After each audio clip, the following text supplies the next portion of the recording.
Missões e oração são dois temas ou duas realidades igualmente abrangentes.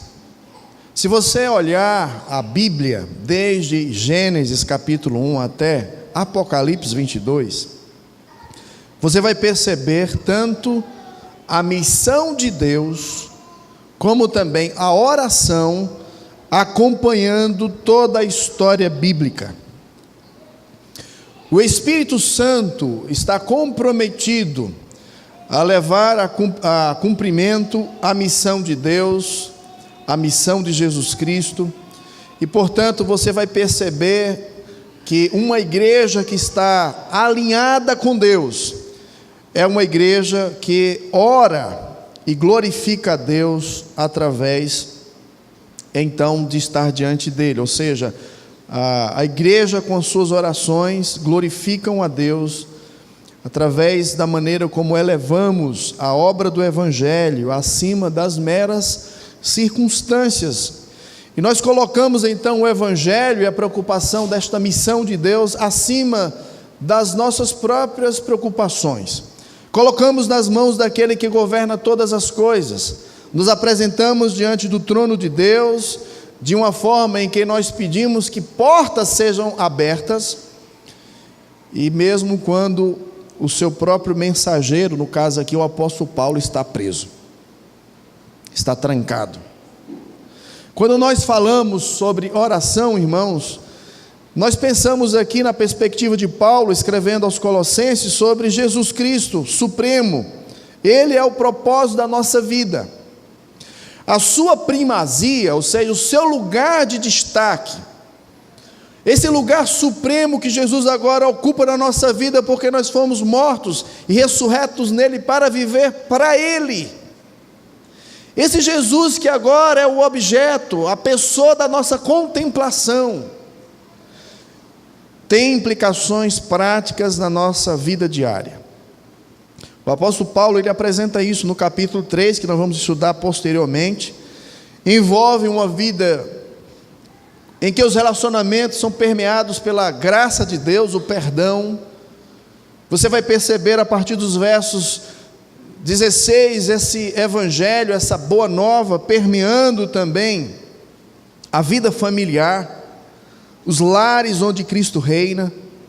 Você vai ver o apóstolo Paulo aplicando a centralidade de Cristo, sua supremacia nos relacionamentos, que envolve também o serviço na comunidade, o nosso trabalho, aplicado então a abordagem do patrão, como também dos funcionários, naquela época os escravos. Nós vamos perceber, irmãos, agora no capítulo 4, o apóstolo Paulo apresentando que se Jesus realmente, ele tem primeiro lugar em nossos corações, nosso coração então vai bater igual o coração de Jesus. E a pergunta é: o coração de Jesus bate forte por qual motivo? As orações de Jesus eram por quais motivos? O apóstolo Paulo, ele tinha um relacionamento íntimo com Jesus. O apóstolo Paulo orava, e quando ele orava, o seu coração palpitava e batia pelo quê? Muitas vezes, nós vamos notar que o nosso coração não está batendo pelos povos do mundo, não está batendo por missões, não está batendo na dimensão de pessoas que estão ainda sem ouvir de Cristo, sem ouvir do perdão concedido por Cristo. Muitos de nós têm problema no coração, porque o coração não está sincronizado com o coração de Jesus, porque tem ídolos no meio, porque tem outros ídolos que atrapalham. Muitos dos crentes em Cristo não estão sintonizados com o coração de Jesus. Em vez de estar preocupado com a salvação, alcançando os povos, as nações, como o irmão Rogério aqui mencionou, o seu coração palpitando pela salvação daquele povo, daquela cidade, sepulcro caiado, por fora bonito, mas por dentro um vazio. Qual é a sua preocupação? Sua ambição é fazer o que nessa vida? Ter mais posses? Ganhar mais dinheiro? Ganhar sua namorada? Ganhar um novo namorado? Ganhar uma esposa? Filhos? Tem alguns flamenguistas e vascaínos que é o seu time, né? A grande ambição da semana é o domingo, aquele momento em que você vai torcer pelo seu time, porque você está pulsando pelo seu hobby, pelo seu passatempo. Comentei com alguém essa semana que eu era assim pelo São Paulo. Quantos cultos eu vinha para cá chateado, porque até uns anos atrás eu vinha alegre, né? Porque dava tudo certo, mas depois começou uma fase difícil. Eu quero saber de uma, deixa eu adorar a Deus com meu coração livre dessa pressão e frustração. Graças a Deus já faz mais de 6 anos que eu me desliguei dessa preocupação, de ansiedade de acompanhar o meu time do coração. Não estou dizendo que isso é errado, mas se ele ocupa uma dimensão de preocupação maior do que se deve, mas se é a razão da sua semana ser legal, se é a razão de você ter alegria, isso é um ídolo. À medida que nós caminhamos com Cristo, irmãos, e que Ele reina em nosso coração, nós não teremos a mesma paixão pelas coisas dessa vida, as coisas terrenas. Passaremos, assim como Cristo, a ter paixão pelas vidas perdidas ao redor do globo. Passaremos a ter preocupação pelas pessoas perdidas que estão aqui, na nossa vizinhança. Acho que foi ontem, foi meu irmão Mário, que alguém desgovernado atropelou um grupo de mais de 8 pessoas, um veio a falecer, 2 vieram a falecer, aqui, nesse contorno aqui do mercado. Quantos acontecimentos você pode trazer à mente agora, de oportunidades que você teve de conversar sobre Cristo para alguém e você não fez. A primazia de Cristo, irmãos, na nossa vida, vai se manifestar numa preocupação com a expansão do Evangelho ao redor do mundo. Saiba disto, pelo amor de Cristo, põe isso na sua cabeça. Ter Cristo como primeiro, ter Cristo como nosso amor, ter Cristo como nosso Salvador e Redentor, inclui a preocupação, a grande ambição, no bom sentido, da expansão do Evangelho ao redor do mundo. Todas as últimas palavras registradas pelos evangelistas, como também por Lucas em Atos, mostra essa preocupação de Jesus. Vão a todo mundo, pregue o Evangelho a cada criatura, façam discípulos em todas as nações, assim como o Pai me enviou, eu vos envio. Jesus Cristo está com esse tom de urgência. O grande coração de Deus, no seu amor, pulsa por salvar pessoas que estão partindo eternamente para experimentar a separação de Deus, porque estão separados aqui, como o texto que nós lemos mencionou. Todos pecaram e separados estão da glória de Deus. Eu fui golpeado essa semana quando soube que o ciclone passaria lá em Beira. Eu liguei para o pastor missionário Mozinho. O missionário Mozinho me mandou uma resposta: pastor, é uma preocupação que nós temos, mas ciclones vêm e vão. Eu queria que a igreja de Cristo estivesse preocupada por estas vidas aqui, que estão experimentando morte todos os dias, dos quais estão nos seus profundos pecados, eles estão indo e não voltarão mais. É preocupação o ciclone? É preocupação não ter água para beber? É preocupação não ter roupa? Mas mais do que essas coisas, é a preocupação pelo bem-estar humano, é a alma que tem valor eterno. Dinheiro compra material, mas se acaba. A alma tem valor eterno. Essa é a preocupação do Senhor Jesus, é a preocupação do missionário. E eu disse: é mesmo, pastor, que vergonha, porque nós estamos preocupados com Moçambique, porque vai passar um ciclone, mas não estamos preocupados com Moçambique ou com outras nações que estão morrendo todos os dias sem ouvir do Evangelho de Cristo. Então isso aconteceu. Cidade de Beira ficou assim.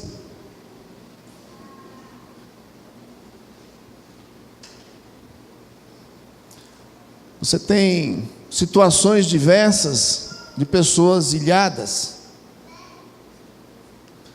Aqui não sobrou nada. O camarada estava juntando aqui o que a água não levou. À procura de água.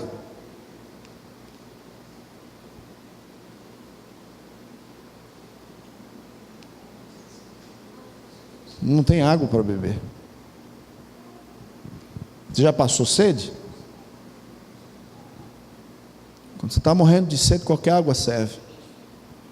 E aqui só o começo, irmãos, de um ciclo de consequências, ou seja, um processo de consequências que vai chegar lá. Cólera, malária. E a gente fica chocado com estas coisas materiais, mas não tanto pela alma, pela situação da vida dessas pessoas. Aqui é a cobertura da igreja que nós construímos lá em 2016, quando tivemos lá. A construção, irmão Adailson. Irmão Adailson é a mão do pedreiro aí que rebocou, né, e essas paredes. Então a construção foi boa. Mas quase 100% de todas as casas que eles usam lá, aquelas chapas de zinco, foram levados. Foram levados. A maioria deles ainda tem casas construídas de pau a pique. Essas não aguentaram.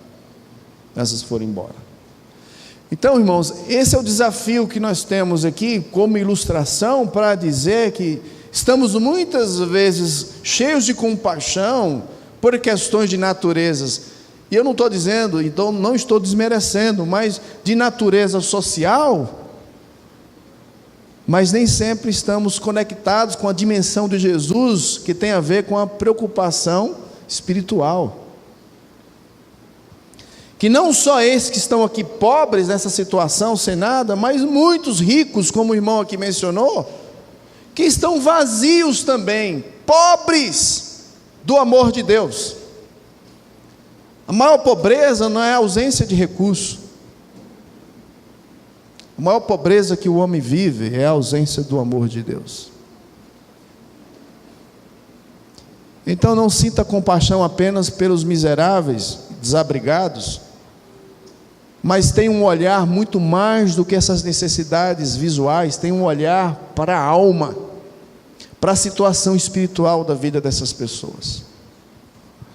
À luz disso, irmãos, a operosidade da fé em Cristo que nós temos, nesse Cristo supremo, que nós adoramos e aqui exaltamos, certamente, irmãos, vai nos fazer, nos colocar diante deste trono de Deus, por meio da oração, e manifestar a nossa preocupação, a preocupação com a expansão do Evangelho, que cura a alma da ausência de amor, que cura a alma do seu perdão, a necessidade de perdão, de aliviar essa consciência que está morrendo de pecados cometidos e buscando de alguma forma ser aplacada, acalmada. A primazia de Cristo na vida do cristão manifesta numa preocupação com a expansão do reino de Deus. Daí o teste, uma pergunta básica: sobre o que você tem orado todos os dias. Quando você acorda pela manhã, qual é o conteúdo da sua oração? Com que frequência você e eu oramos pela missão de Deus alcançando os corações das pessoas? Quando você acorda, durante a manhã, enquanto você trabalha, enquanto você faz seus afazeres em casa, ao redor da mesa, ao orar e agradecer pelo alimento mais uma vez, o que mais você agradece? O que mais você pede? O que mais você intercede diante de Deus? O que mais você conversa com Deus? E mais uma vez ao redor de uma mesa, enquanto janta, o que mais você fala com Deus? Você está diante desse trono o tempo todo falando o que para Ele? E ao dormir, o que mais você fala para Ele? Meus queridos irmãos, se Cristo é supremo na nossa vida, estar diante do trono inclui necessariamente essa conexão com o coração de Deus, que é preocupação, que é esse trabalho, que é esse movimentar de pessoas, movimentar de recursos, movimentar de vidas em prol de que outros também conheçam essa mesma verdade transformadora. Diante desse texto que eu quero apresentar e ler com os irmãos agora, eu quero destacar, em resumo, a proposição desta noite, de que a primazia de Cristo se manifesta diante do trono de Deus, por novas oportunidades de tornar seu Filho conhecido. A primazia de Cristo se manifesta na oração, por novas oportunidades de torná-lo Cristo conhecido, tornar o Filho de Deus conhecido. Esse é o prazer de Deus, em ver que os seus filhos chegam diante do seu trono para falar o quê? Para pedir o quê? Para conversar sobre o quê? Que projeto? O seu? Que sonho? O seu? Que necessidade? As suas necessidades? Que lugar tem a oração que você faz a Deus com os motivos de Deus? Meus queridos irmãos, é isso que está diante de nós. A grande pergunta aqui é como que nós, discípulos de Jesus Cristo, nos tornamos cônscios disso? Como é que nós podemos nos tornar conectados com essa realidade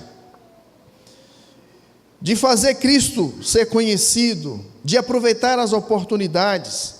Como é que a nossa oração ela pode nos ajudar a aproveitar novas oportunidades de tornar Cristo conhecido? Nesse texto nós temos aí 3 vias de percepções.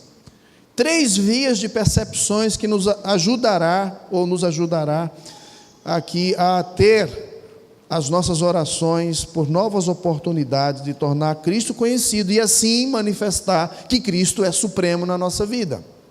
Número 1 está aí no capítulo 4, verso 2 e verso 3. O texto diz: perseverai na oração, vigiando com ações de graças. Suplicai ao mesmo tempo também por nós, para que Deus nos abra porta à palavra, a fim de falarmos do mistério de Cristo,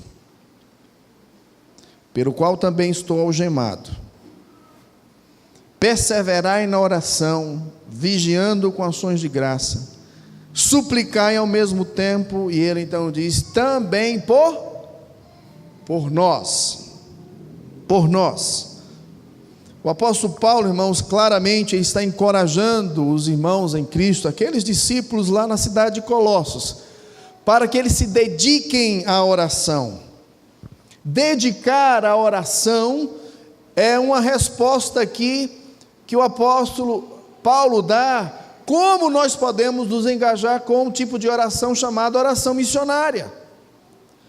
Paulo está aqui recomendando os discípulos de Cristo, que têm Cristo como supremo, de que eles façam orações, mas orações missionárias. Como fazer isso? Ele responde, com dedicação e esforço, é a ideia de perseverança. Perseverança. Perseverança porque é uma tarefa que, embora é fácil, não precisa ir para nenhum lugar, não precisa viajar, não precisa vir aqui nesse templo, que nós chamamos de templo, mas é um prédio. O templo é você e eu, a habitação do Espírito Santo. Você não precisa vir aqui, você não precisa ir lá em Jerusalém, você não precisa ir para o templo de Salomão. Não tem um lugar específico, não tem um lugar sagrado, não tem uma hora marcada que Deus diz, olha, tem que ser esse horário. É todo o tempo, em todo lugar, quando temos no coração o amor por Deus, o desejo de falar com Ele, é a recomendação do apóstolo Paulo: orai sem cessar. Viva nesse ambiente de oração, e faça isso com perseverança, com dedicação. Não deixe esfriar, insista, persevere, mas faça isso com a mente alerta, porque ele diz vigiando. E você deve se lembrar daquela conversa de Jesus lá no jardim de Getsêmani: vigiai e orai, porque o quê? A carne é fraca, o espírito está pronto, mas a carne é fraca. Fique vigilante, preste atenção. E aqui a ideia é que você está num ambiente de guerra. O inimigo está aí. Qualquer momento algo pode acontecer. Mas ele também fecha o parágrafo falando de coração agradecido. Faça isso, persevere em oração, vigilante, mas também com ações de graça, com gratidão.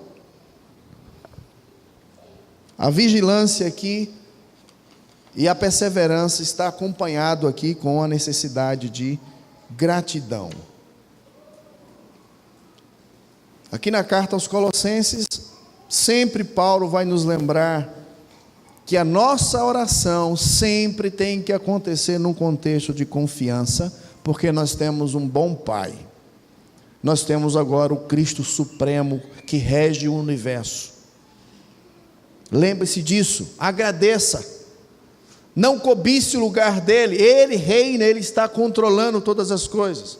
Pastor, mas o que aconteceu lá em Moçambique? Deus está no controle, eu não sei, nem precisamos saber. Ele tem seus motivos, ele tem os seus propósitos, ele está purificando a fé da sua igreja, ele está mobilizando gente que pensa só em si, que tem dinheiro guardado na conta, e muitos estão tirando e dizendo: é hora de ser generoso.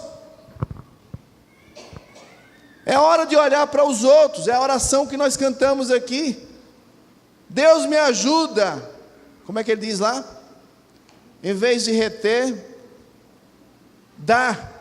Ser generoso, preocupado com os outros. Alguns que estão achando que sua vida está um terror. Pois é, imagine só, enquanto você tem a sua casa, sua cama, seu conforto, tem gente que está lá dormindo em cima de um papelão, de uma lona em cima de água, sem ter perspectiva. E o pior, sem perspectiva nenhuma de recurso, não existe. Eles só vivem lá simplesmente pela sobrevivência do dia a dia, de comer uma única refeição por dia. E eu falo porque a gente tem acompanhado, tem estado lá desde 2013. É uma refeição por dia. E nós temos aqui comida, chega, a barriga está ficando grande, né? Engordando o tempo todo, de tanta comida, de tanto bem-estar. Somos extremamente egoístas. Deus tem a sua maneira de tratar. Então, a oração missionária envolve dedicação, mente alerta e coração agradecido. A oração missionária também nos responde: orar por quem? E o apóstolo Paulo, quando ele menciona aí no verso 3, suplicar ao mesmo tempo também por nós, não é isso que está aí? Por nós. E quando ele menciona por nós quem? Aí você dá uma olhada na sua Bíblia aí, a partir do verso 10, vou voltar um pouquinho, verso 10 não, verso 7, dá uma olhada aí na sua Bíblia. Ele vai citar algumas pessoas aqui. Ele vai citar um companheiro dele chamado Tíquico. Quanto à minha situação, Tíquico, bom nome aí para você colocar no seu filho, tá? Tíquico, fiel ministro, conservo do Senhor. E Paulo está dizendo: eu vou enviar com o expresso propósito, 2, conhecer a situação de Paulo e alertar, encorajar o coração deles. Em companhia de Tíquico, ele também envia quem? Verso 9. Quem? Verso 9. Estão acompanhando aí na Bíblia? Onésimo. Tíquico e Onésimo são enviados pelo apóstolo Paulo, preso em Roma, para encorajar a igreja em Colossos e também as demais igrejas da região, como também para passar informação como é que está a situação do apóstolo Paulo, do grande missionário. Ele menciona o nome desses dois, mas não só esses dois. Verso 10, ele fala de Aristarco, outro bom nome aí para você colocar no seu filho. Prisioneiro comigo, Marcos, primo de Barnabé, lembra? No verso 11 ele fala de Jesus, era muito comum Josué o nome, tá? Conhecido por justo, os quais são os únicos judeus que cooperam pessoalmente comigo no reino de Deus. Eles têm sido o meu lenitivo.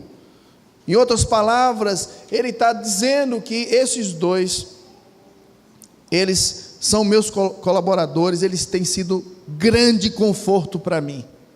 Lenitivo é a ideia de conforto. Eles têm me confortado, a presença deles ao meu lado tem me ajudado demais. Ele fala no verso 12 de Epáfras, que é um de vocês, ou seja, ele é da cidade de Colossos, servo de Cristo Jesus. Lhes envia saudações.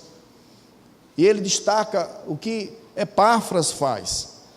Epáfras aí no verso 12, que tem a ver com o nosso tema, diz que está como servo de Cristo se esforçando sobremaneira e continuamente por vós nas orações. Qual é a finalidade das orações de Epáfras aqui? Para que vos conserveis o quê? Perfeitos e plenamente convictos em toda a vontade de Deus. O apóstolo Paulo, ele menciona vários desses homens, missionários com ele, cooperadores do evangelho. Verso 14, ele menciona Lucas, um médico amado, escritor do evangelho de Lucas e o escritor de Atos dos Apóstolos. Ele menciona também Demas. Segunda carta a Timóteo, nós sabemos que Demas foi um desertor. Ele amou mais o mundo e abandonou o ministério da palavra. Você tem aí no verso 15, saudações aos irmãos em Laodiceia, e fala de Ninfa, é uma mulher, tem uma igreja funcionando na sua casa, cooperador do apóstolo Paulo, missionários, apoio. Você tem no verso 17, Arquipo, um outro nome interessante aí para você dar ao seu filho, viu, Glésio? Arquipo. E é interessante que nesse caso aqui, Paulo ele diz: cuide em realizar o ministério que o Senhor te deu. Fala aí a Arquipo, atenta para o ministério que recebeste do Senhor, para o cumprires.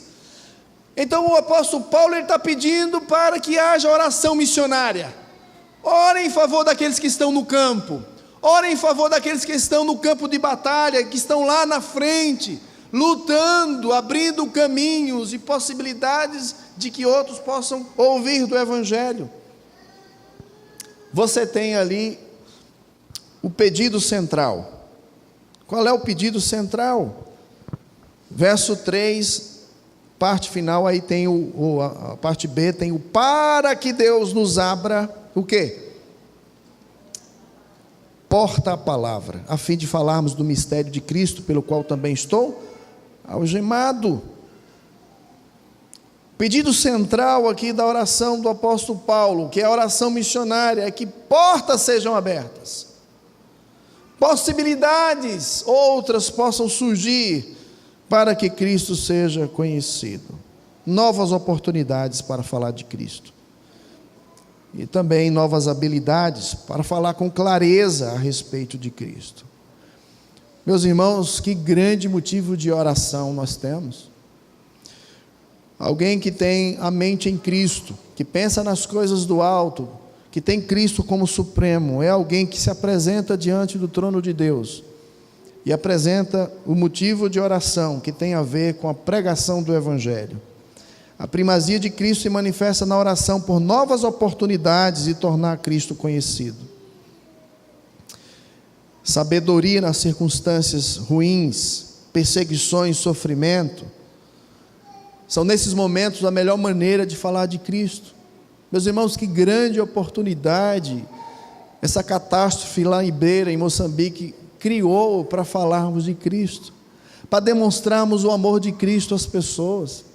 Os irmãos lá em Moçambique, desesperados, sem ter perspectiva nenhuma de onde virá o socorro, e Deus está usando a igreja brasileira, nossas igrejas aqui no Vale do São Francisco, lá em Fortaleza, no Ceará, lá em São Paulo, existe uma rede aí de levantando recursos para demonstrar o amor. Jesus Cristo disse: conhecereis que sois meus discípulos, se tiver o quê? Amor uns pelos outros. Oportunidade de testemunhar do Evangelho. Um velho ditado diz que entre o sangue dos mártires, a semente da igreja. Pessoas vão perguntar sobre a nossa fé, nossa constância, quando vem o sofrimento e diz: como é que fulano consegue ainda adorar a Deus, ainda servir a Deus, ainda ser dedicado a Deus? Olha o que ele está passando, olha a situação que ele está passando. Oportunidades de testemunhar do Evangelho. Paulo menciona as suas algemas, mas é interessante que ele não pede oração por libertação. Você vê ele pedindo oração aqui para que ele seja liberto? Não. Mas ele diz aqui: pelo qual também estou algemado, para que eu manifeste como devo fazer. Verso 4. Então, irmãos, nós temos esse grande desafio de fazer orações missionárias. A primazia de Cristo se torna manifesta através das nossas orações, pedindo oportunidades para que Deus seja conhecido, seu Filho seja conhecido e muitos possam ser salvos. Em segundo lugar, não só uma oração missionária, mas uma visão missionária. Olha o que está aí no verso 5, dá uma olhada aí na sua Bíblia. Paulo, ele fala de si mesmo e dos missionários que estão no campo, e agora ele aproveita para dar o encorajamento. Verso 5: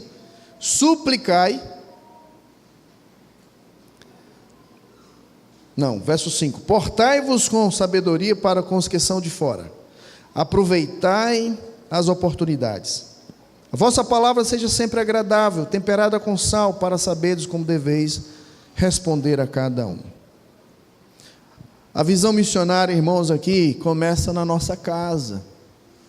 Acho que foi o irmão Rogério que comentou, começa na nossa família, começa com a nossa vizinhança. Ao orarmos por quem está distante, pressupõe que nós estamos fazendo o nosso serviço aqui. Você acredita que quem não faz nada aqui vai estar preocupado em fazer orações missionárias? Quem não tem coragem de evangelizar o seu vizinho vai estar preocupado lá com o moçambicano, que lá do outro lado do mundo? Quem tromba com as pessoas na rua e tem seus colegas de trabalho, mas nunca se detém para levar o evangelho, você acha que vai estar preocupado com quem vai ser salvo lá na Bolívia, lá na Colômbia, lá no Oriente Médio? Você não se preocupa com quem está do seu lado, você vai estar preocupado com quem está lá do outro lado do mundo. Esse é o problema, irmãos, que eu vejo na igreja de Cristo hoje. O povo de Deus não está preocupado com isso, isso não é uma ambição do cristão. O cristão está preocupado e tem projetos pessoais, não tem projeto do reino. Ele está preocupado com a sua vida, com a sua família, com a sua caminhada. Aí quando você apresenta uma proposta como essa, rapaz, retirar recursos aqui do meu orçamento já tão apertado, eu que estou precisando de ajuda, eu agora vou ter como ajudar alguém que eu nem conheço, que está lá do outro lado, alguém que está lá como missionário? Vou nada, eu quero é que me ajude, porque é melhor eu receber do que dar. Foi assim que Jesus Cristo disse, não foi? Foi? O que Jesus Cristo disse? Mas o pecador, desgraçado, egoísta, ele acha bom é receber. Venha cá, favor, faça para mim, me sirva, dê meu copo d'água, o meu suco, minha pizza, minha Coca-Cola, o meu banco, o meu. Cristo Jesus fez isso, irmãos? O que moveu Jesus a deixar a sua glória e riqueza para se tornar pobre e miserável aqui, para se identificar com a gente? Qual o segredo? O que motivou ele a fazer isso? O versículo diz: por amor de vós. Se você não ama a Deus, você não ama o seu próximo.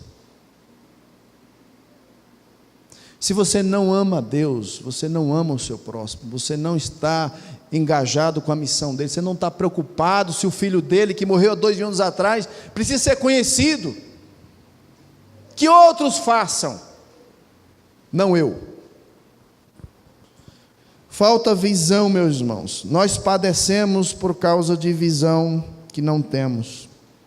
O cristão, discípulo de Jesus, precisa ter uma visão. O campo é o mundo. A visão estabelece o alcance. Enquanto estamos aqui em Juazeiro preocupados em evangelizar a nossa cidade e o interior, estamos também preocupados com os nossos irmãos lá do outro lado. É simultâneo, concomitante, ao mesmo tempo.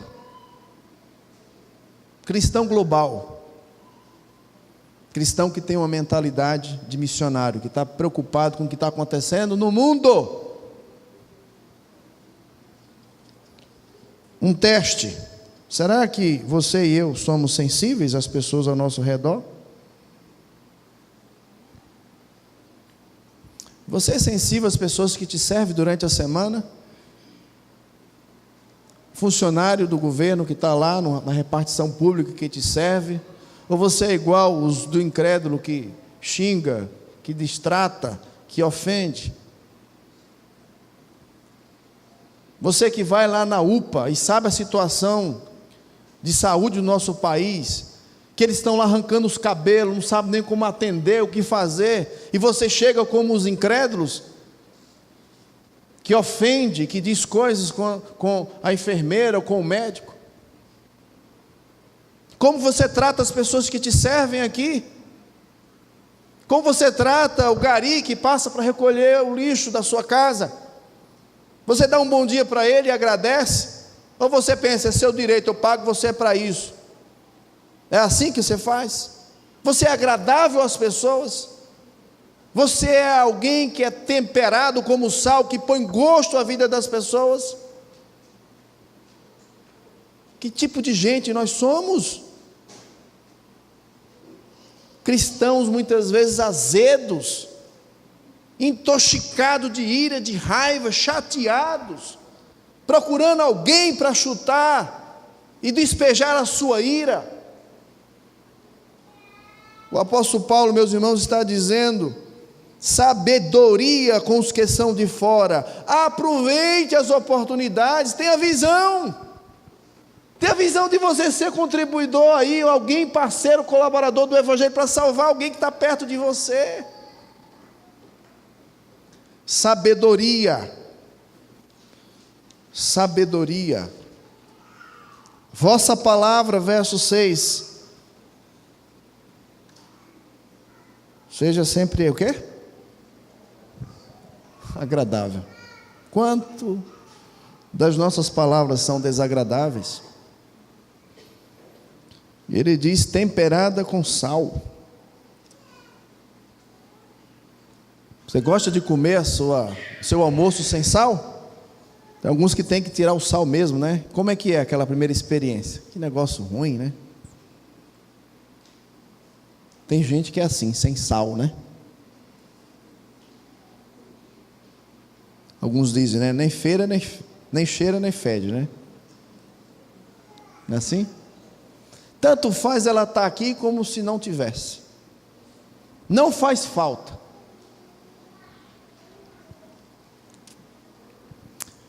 Uma vida sábia adquire a perspectiva do alto, uma vida sábia tira o máximo de proveito das oportunidades diariamente, uma vida sábia semeia palavras graciosas.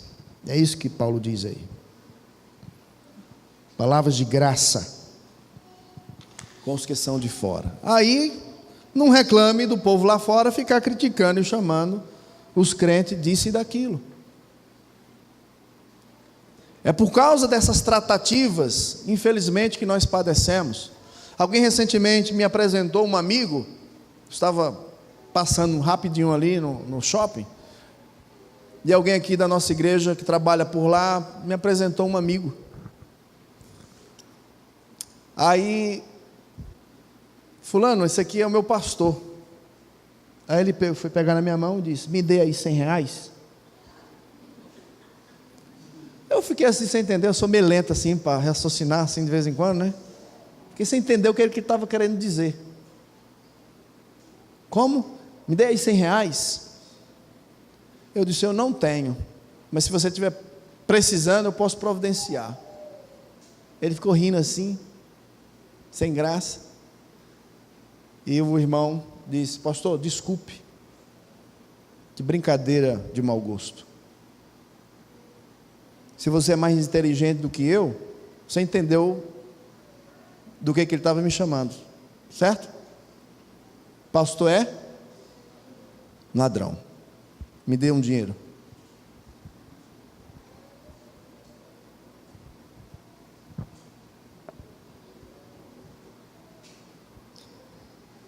Oportunidades que nós temos de demonstrar graça para estes que nos ofendem e que nos relaciona com quem Ele quer relacionar. E a gente poderia aqui dar vários exemplos de falhas que nós, como povo de Deus, discípulos de Jesus, temos. Nós não temos tido a sabedoria de falar, de se comportar, de tratar as pessoas. São oportunidades, irmãos, riquíssimas de testemunhar de Jesus. Tenha visão, olhe para quem está ao seu redor. Nós estamos falando aqui de trabalho de evangelismo. Paulo pede para que você tenha visão. Então a oração missionária, ora para que Deus abra a porta, ora para que a fala seja com ousadia, ora para que haja uma fala apropriada nas circunstâncias adversas. Já nessa segunda parte da visão, que é a nossa responsabilidade pessoal, o apóstolo Paulo diz: reconheça as portas abertas, tenha visão, abra o olho, está aí. Não precisa você atravessar os mares. Aquela musiquinha infantil está do seu lado. Seja o cheiro de vida para a vida. Aproveite as oportunidades. Semeie a graça apropriada nas circunstâncias de cada um. E por fim, irmãos, apenas ressaltar esse destaque de que a primazia de Cristo se manifesta na oração por novas oportunidades, não só de uma oração missionária, de uma visão missionária, mas de um impacto. O impacto, o apóstolo Paulo descreve a partir dos versos 7 a 18, que nós mencionamos aqui o nome. Paulo impactou a vida desses homens, são 10 pessoas aqui mencionadas, mas nas cartas que ele escreve, principalmente em Atos também, são mais de 100 nomes de pessoas, que o missionário Paulo impactou, e conduziu essas pessoas para que elas fossem como Jesus, salvas por Jesus, mas trabalhadas em seu caráter para ser como Jesus. Nós temos aqui, irmãos, o impacto missionário, aquilo que nós fazemos com as nossas orações e com a visão de Deus. Nós temos a capacidade dada por Deus de transformar e assistir essas transformações de vidas ao nosso redor.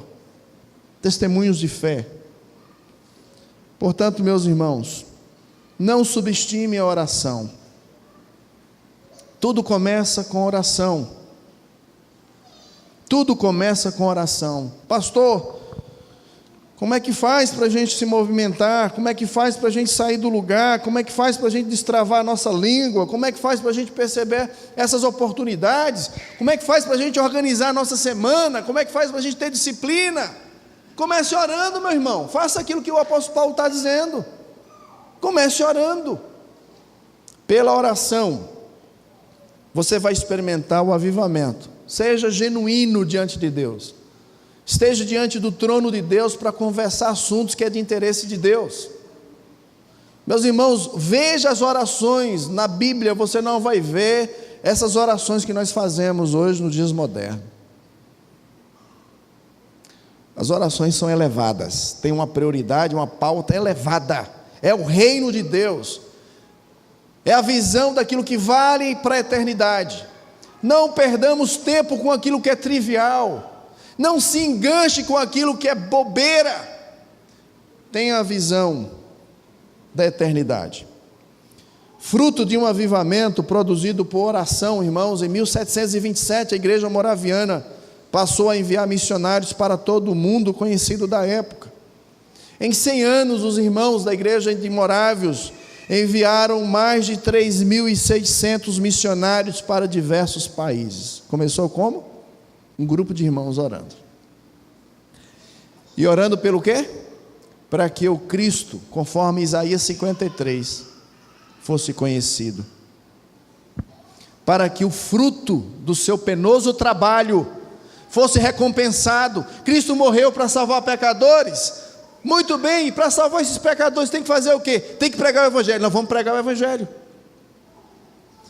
Pela oração, após de ler a biografia do missionário David Brainerd, o estudante William Carey foi chamado por Deus para alcançar os indianos. Após uma vida de trabalho, ele conseguiu traduzir a palavra de Deus para mais de 20 línguas locais, e sua influência permanece até os dias de hoje. Pela oração e a experiência de um avivamento de Deus, em 1806, a Adoniram Judson teve uma forte experiência com Deus e se propôs a servir a Cristo. Onde? Indo à Birmânia, onde é encarcerado e perseguido durante décadas.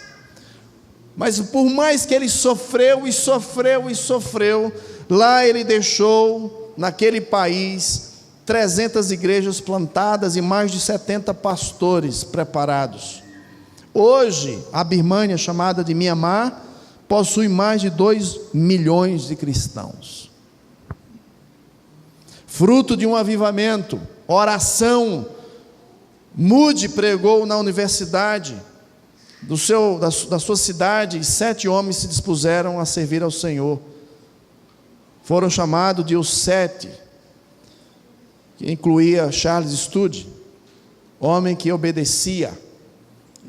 Era o nome, o apelido que foi dado para ele. Ele foi para a África, percorreu 17 países e pregou a mais de 500 mil de pessoas. Ele fundou uma missão, hoje com mais de 2.000 missionários no mundo. Começou com oração, fruto de um avivamento. Deus falou com o coração de um jovem franzino, não muito saudável, para dispor ao trabalho transcultural em um país idólatra e selvagem. Vários irmãos de sua igreja tentaram dissuadi-lo, dizendo: para que ir tão longe, se aqui na África, se aqui na América do Norte há tanto o que fazer? Ele preferiu ouvir a Deus e foi. Seu nome, Simon, veio ao nosso país, aqui no Brasil, e fundou a Igreja Presbiteriana do Brasil. Começou com oração, fruto de um avivamento. Em 1950, mais de 500 jovens foram chamados para a obra missionária ao redor do mundo, e eles obedeceram. Um bem conhecido, você já deve ter ouvido falar, a história dele é fantástica, como também da sua esposa, Jim Elliot. Foi morto juntamente com mais 4 missionários, no desejo de alcançar a tribo Auca, na Amazônia, em 1956, no Equador. A partir do seu martírio, a partir então daquela tribo Auca, um grande avanço missionário em todo o mundo indígena começou a acontecer. E muitos outros se dispuseram a ir para a obra missionária. Inclusive o Dr. Russell Shedd, que faleceu recentemente, que veio aqui ao Brasil, fez parte desse grupo aqui. Meus queridos irmãos, comece com oração. Expresse diante de Deus a sua grande ambição, sua grande preocupação. Não é com você mesmo. Você entregou sua vida a Cristo, lembra disso? Você lembra do que dia foi isso aí? 20 de junho de 1991, debaixo de um pé de goiaba,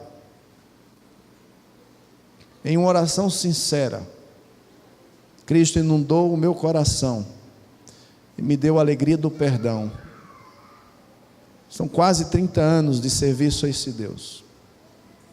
Eu não me pertenço. Você não se pertence mais, sua vida é dele. Você está aqui para viver a vida de Jesus. Se Cristo é supremo na sua vida, você deve se apresentar diante de Deus para falar daquilo que é o projeto de Deus. A primazia de Cristo se manifesta na oração por novas oportunidades, quer seja longe, quer seja aqui perto. Nessa noite eu quero desafiar você a terminar este culto cantando este cântico: eis-me aqui. Quero convidar você a se colocar de pé.